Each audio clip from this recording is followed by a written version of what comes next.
Mobile টোবাইল video নিয়ে একদম ও লোক আমি প্রথমে মাদারগঞ্জবাসীর কাছে আন্তরিক গালি কি থটস অফ বিলাল ক্রিয়েশন করছে? এই গালিগুলো কি থটস অফ বিলাল বানাইছে? মানুষকে দেখলে আমি আমার রাস্তা বদলাই, এতে তারা ভাবে যে আমি মনে হয় তাদেরকে দেখে ভয় পাই। দেখ ভাই, আবর্জনা দেখলে সবাই নাকে হাত দেয়, এটা স্বাভাবিক। আর আমার যদি জানাজা হয় সবাইকে আমি আমন্ত্রণ জানালাম, আপনারা সবাই আমার জানাজা।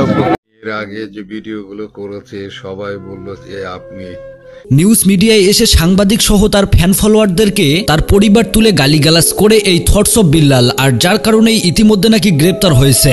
এমনকি শেষ পর্যন্ত ক্ষমা চেয়ে কি বলেছে তাও আপনাদের মাঝে দেখাবো। তাছাড়া অন্যদিকে আবার ওমর অন ফায়ার এই বিষয় নিয়ে কি বলতেছে তাও আপনাদের মাঝে দেখাবো। তাছাড়াও জনপ্রিয় অভিনেতা ইলিয়াস কাঞ্চন নাকি যে কোনো সময় মারা যেতে পারে, আর যার কারণে ফেসবুক লাইভে এসে কেঁদে কেঁদে কি বলেছে সরাসরি সেই ভিডিও দেখাবো। তাই ভিডিওতে লাইক দিয়ে শেষ পর্যন্ত দেখতে থাকুন। বন্ধুরা, ইতিমধ্যে যেখানেই যাবেন সেখানেই দেখতে পারবেন থটস অফ বিল্লালকে নিয়ে আলোচনা সমালোচনা। বর্তমান সময় থটস অফ বিল্লাল মানুষের কাছে মানবতার ফেরিওয়ালা, কেননা তিনি মানুষকে টাকা পয়সা দান করে, এমনকি অসহায় মানুষের পাশে দাঁড়ায়। তবে যেহেতু বাংলাদেশের প্রায় অধিকাংশ মানুষই তার অনুপ্রেরণা, মানে বলতে পারেন ফেসবুকটা বর্তমান টোটালি থটস অফ বিল্লাল ভাইয়ের, কেননা যেখানেই যাবেন শুধু থটস অফ বিল্লাল ভাইকে নিয়েই ভিডিও তৈরি হচ্ছে। তবে ইতিমধ্যে থটস অফ বিল্লাল মাদারগঞ্জে গিয়ে সেইখানে ক্রিয়েটরদের নাকি কোলাবোরেশন ভিডিও করতে গিয়ে সেইখানে অকাট্য ভাষায় এই গালিটা দিয়েছে। মোবাইল টোবাইল ভিডিও নিয়ে একদম ও লোক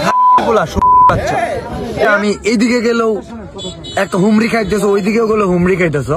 আদৌ এই হুমরি খাওয়ার কারণ আমি জানি, মানে মা বাবা তুলে গালি দেওয়ার কারণেই যারা তাকে অনুপ্রেরণা মনে করত তারা এখন তার উপর প্রচুর ক্ষিপ্ত, আর যার কারণেই অন্যদিকে থটস অফ বিল্লাল ভাই সবার কাছে ক্ষমাও চেয়ে নেয়। আমি প্রথমে মাদারগঞ্জবাসীর কাছে আন্তরিক গালি কি থটস অফ বিল্লাল ক্রিয়েশন করছে? এই গালিগুলো কি থটস অফ বিল্লাল বানাইছে? না, পূর্বপুরুষ সেগুলো রেখে গেছে না। I learned from this fucking society this type of language. এই স্ল্যাংটা কই থেকে শিখছি জানেন? এই সোসাইটি আমাকে শিখাইছে। ওই গালিগুলো কি আমি শিখছি? এইখানকার মানুষ শিখাইছে। তবে ইতিমধ্যে যারা থটস অফ বিল্লাল ভাইকে অনুপ্রেরণা মনে করত এখন তারাই থটস অফ বিল্লাল ভাইকে গালিগালাজ করে ভিডিও করতেছে তার এই দুইটা গালির জন্যই। এই হলো আপনাদের অনুপ্রেরণা, যারা দেখে আপনারা ফেসবুকে কন্টেন্ট তৈরি করতে আগ্রহ হয়েছেন, আর আজকে সেই আপনাদের গাইল্লায় এবং কি তার মা বোন নিয়ে গাইল্লাইতেছে। তো এরপরে যারা ওরে দেখবেন রাস্তাঘাটে কানসা কুনসা হাতায় দিবেন, না পারলে আমারে বলবেন। এমনকি থটস অফ বিল্লালেরই খুবই একজন কাছের মানুষ দেলে ভাই ভক্তদের থটস অফ বিল্লাল এমন গালি দেওয়াতে এই দেলে ভাই এখন থটস অফ বিল্লালকে গালি দিচ্ছে। অনুপ্রেরণা আরেকটা থটস অফ বিল্লাল ভাই, ভাই কিন্তু কাউকে কপি করতে বলে। গতকালের গালিটা কিন্তু আপনার তৈরি ছিল না। ভুল কাজ করলেই মানুষ করবে সমালোচনা, অন্যকে কপি করে মারলেন গালি। আজকে আপনাকে একটি কথাই বলি, বিল্লাল ভাই কত সুন্দর কপি করে রে, কপি করার জন্য বিল্লাল ভাই সেরা রে। আসলে বিল্লাল ভাই মানুষ আপনাকে ভালোবাসে, প্রচুর ভালোবাসে, আর যার কারণেই আপনি যেখানেই যান না কেন মানুষ সেখানেই ভিড় পাকাবে, এইটাই স্বাভাবিক। তবে মানুষকে এইভাবে গালিগালাজ করাটা মোটেও ঠিক না। তো যাই হোক, অন্যদিকে আবার এই ভাইটা বিল্লাল ভাইকে নিয়ে কি বলেছে সেই ভিডিওটা দেখুন। থটস অফ বিল্লাল ভাই নাকি গালি দিয়েছেন, সমালোচনাকারীরা বলছে মুখে মুখে অনাকাঙ্ক্ষিত বিষয়গুলো তোমরা তুলে ধরো, তার ভালো কাজগুলো কি তোমরা দেখো না স্বচক্ষে? ফুল ভিডিও আপলোড না করে ভিডিও কাট করে আপলোড করে তোমাদের ভিডিও নিতে চাচ্ছ ফর ইউ, অন্যের ব্যক্তিত্ব নষ্ট করে তোমরা কামাতে চাচ্ছ ভিউ। থটস অফ বিল্লাল ভাই রোবট না, তিনি একটা মানুষ।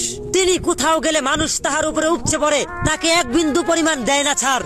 বিষয়টা মাথা দিয়ে বুঝতে হবে, কারণ তাহারও বিশ্রাম দরকার। এমনকি যারা তো বিল্লাল ভাইকে পাগলের মতো ভালোবাসে তারা বিল্লাল ভাইয়ের এই দুইটা গালি নিয়ে কি বলেছে তাও দেখুন। থটস অফ বিল্লালের এই গালাগালি শুনে খুব উচ্ছ্বসিত যে কেন গালি দিল, আপনাদের জন্য এক বালতি সমবেদনা। ওই আপনারাই কিন্তু থটস অফ বিল্লালের torch light Billal, WhatsApp Billal, workshop Billal, wifi Billal, ভাঙ্গাচুরা বিল্লাল, একজন তো বইলেই ফেলছে যে আম্বানির বলা বিল্লাল। এগুলো যখন থটস অফ বিল্লাল হজম করছে তখন কিন্তু আপনারা কিছুই রিয়াকশন করেন নাই। এতগুলো গালি যে ব্যক্তি হজম করতে পারলো আর আপনারা পুরো বাংলাদেশ মিলে একটা গালি সহ্য করতে পারলেন না। যেহেতু থটস অফ বিল্লাল ভাই একজন সেলিব্রিটি মানুষ, তার মুখে এই রকম কথা কখনোই মানায় না, আর তারপরেও সে ক্ষমা চেয়েছে। তবে কোনো কিছু বলার আগে তার ভাবা উচিত। তো এই বিষয় নিয়ে আপনাদের মতামত আপনারা কমেন্ট বক্সে জানাবেন। থটস অফ বিল্লাল কি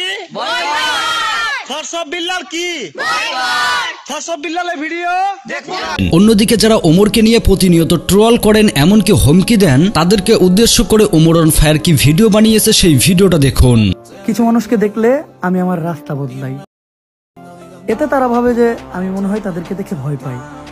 দেখ ভাই, আবর্জনা দেখলে সবাই নাকে হাত দেয়, এটা স্বাভাবিক। তো যাই হোক গাইস, এরপর সর্বশেষ কথা বলা যাক জনপ্রিয় অভিনেতা ইলিয়াস কাঞ্চন এইবার ব্রেন টিউমারে আক্রান্ত।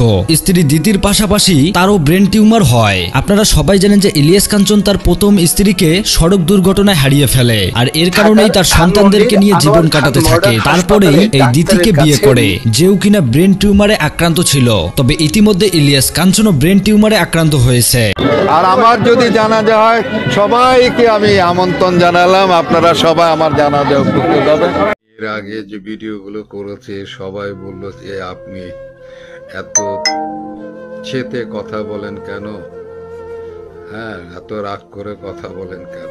পুরো টিউমার অপারেশন করা যাবে না, এতে জীবনহানি সহ প্যারালাইজড হয়ে চলন শক্তি ও কথা বলার সক্ষমতা হারিয়ে ফেলতে পারে। তবে দিতির যে দুই ছেলে মেয়ে ছিল তাদেরকে নাকি কখনোই ভালোবাসতো না ইলিয়াস কাঞ্চন। অন্যদিকে ইলিয়াস কাঞ্চন বলে তার যে আগের সন্তানগুলো ছিল তাদেরকে নাকি মায়ের ভালোবাসা কখনো দেয়নি দিতি, মানে বলতে পারেন তাদের পরিবারে কখনোই সুখ ছিল না, আর যার কারণেই তাদের মধ্যে ডিভোর্স হয়ে যায়, এটা সবাই জানেন। তবে আজ থেকে 9 বছর আগে দিতি ব্রেন টিউমারে মারা যায়। তবে অন্যদিকে এইবার 9 বছর পর ইলিয়াস কাঞ্চনের ব্রেন টিউমার ধরা পড়ে, মানে মৃত্যুর সাথে পাঞ্জা লড়তেছে ইলিয়াস কাঞ্চন। তো প্রিয় দর্শক, পুরো ভিডিও দেখার পর আপনাদের মূল্যবান মতামত আপনারা অবশ্যই কমেন্ট করে জানাবেন, পারলে ভিডিওটি শেয়ার করে দেবেন। আল্লাহ হাফেজ।